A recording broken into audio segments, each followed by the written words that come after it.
Hello and welcome to the transcription explanation of this design. It was done to be on a calf, and the dimensions are 8 inches by 4 inches, and on this largest circle at the top that says come along pond, there is a stargate line work here.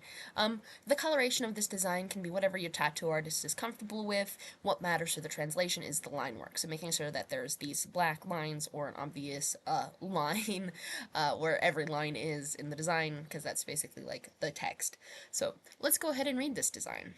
So you start the script at the bottom and you go counterclockwise, like a time traveler going back in time. And that's why our first one is at the bottom here, and this one says run. Then our next one here says allons-y, and then this one here says come along pond. And again, bottom counterclockwise within this circle would be this word, this word, this word. So this is come along pond. Now, when you gave me this design, you kind of gave me, I hope, some artistic freedom in how I stacked the designs, so long as I had the largest circle with the Stargate on it. And I kind of like this reverse snowman style for a calf because it leads into like the calf muscle and I think will look quite nice. And I've done a couple tattoos that are for calves that are of the same layout. Plus, it really aligns with the words, which run is the smallest word, allons-y is the next biggest word, and then come along pond is by far the largest phrase, being 3 words. So let's go ahead and read our first word down here. So this is the word run. We start with this shallow divot shape here, and that shallow divot, if you look at the grid above me, is in the 3rd row. And then it's in the column with 3 dot modifiers. These are dots. These are dots. So if we look in the column with the 3 dots and the row with the shallow divot, you find the letter R. And the R here also has the letter U inside it. Vowels are these little guys. And these little guys have different positions depending on what vowel they are, and I's have a line radiating inwards, which there are no I's in this, but a U has a line radiating outwards, and that's relative to the word circle. So here's our word circle, which I'll turn red.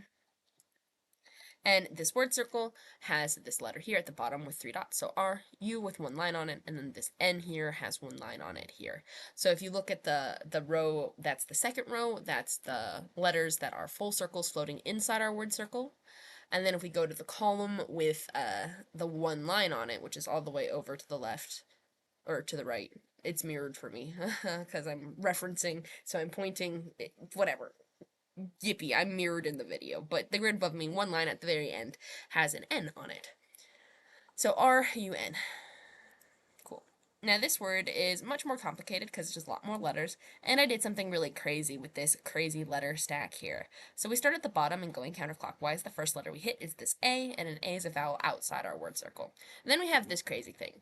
We see 2 thin lines and a thick line, and here line thickness actually matters. So we have these 2 different line thicknesses. Because there's 2 different thicknesses, there's going to be 2 different letters here. They're all floating circles, so we're all going to be in that same row as the N. And that first letter here, this one on the outside, is thin. And thin is read before thick. And consonants are read before vowels. But each slash through a vowel moves it up 1 letter in the stack. So how that goes and how that works here is we have... Ooh, this is way too large of font. Let's shrink this. So, we have our double circle. And that double circle is thin. So yeah, this is a thin line. And that thin circle is closest to the outside, which is closest to these dots, which makes it a double L. And then we have that thicker circle. And that thicker circle is an N. Oops. Because this thicker circle has 1 line on it. See how this line ends on that thick circle? These lines pass through it, so they don't affect anything. So we have our double L, 2 thin circles that are the same thickness with 3 dots, and then an N, which is the thick one with 1 line on it, and then we have an O, and the O is our vowel here. So, we first read consonants before vowels, so we're going to put these in front of our vowel. And then we read thin to thick. So this thin line here, the double L, is going to go before the N. And then we shift up our vowel, and this vowel has 1 slash through it, so it's going to move 1 letter forward. So that's a double L, an O, and an N all together as basically 1 letter. So that's the crazy letter stacking that happened there. And then this is a shallow divot with 1, 2, 3 lines ending on it, so that makes it an S. Then we have this hyphen. It's a triple line going from our word circle to our sentence circle. And then we have on our word circle, crossing our word circle, a 2-dot letter. So that's a Y. So ALLONS-Y. So yeah, doing 2 L's, an O, and an N as one letter is something pretty crazy you can do in this script. But I really like how it looks in this sort of concentric-y bit. But yeah, so let's go ahead and read the come along pond. So we have our first word here, and at the bottom of it, our first letter is a C, 1, 2, 3, 4 dots on it. And then an O inside our word circle, and this M has 1, 2, 3 lines on it. And then our E at the end of our word circle and on the line, centered on the line for the E. So that's come.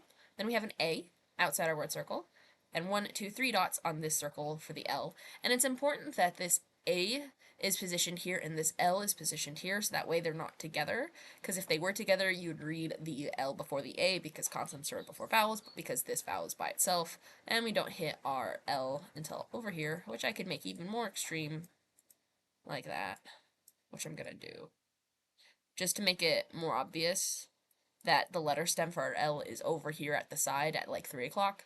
And then we have this crossing circle with one sneaky little thin line here, and then these 2 thick lines here to make it an NG, because an NG in the grid above can be done as just one letter. And then we have our last word here. At the bottom, we have our full circle with 2 lines for the P, and O inside our word circle, just like this O. And then this is a horseshoe shape with 1, 2, 3, 4 total dots, making it an ND. And it's okay that some dots are inside and some dots are outside. What matters is that these 4 dots are still closest to this circle. So yeah, that is Come Along Pond, and it's inside our stargate. I hope you like this design. If you want me to move anything around, I still have this in layers, so if you wanted it to, look like this, I could do that. If you wanted, any adjustments as far as, I want allons-y in the center circle, I can do that. But yeah, I like this layout the best. So I hope you do too. Thanks. Bye.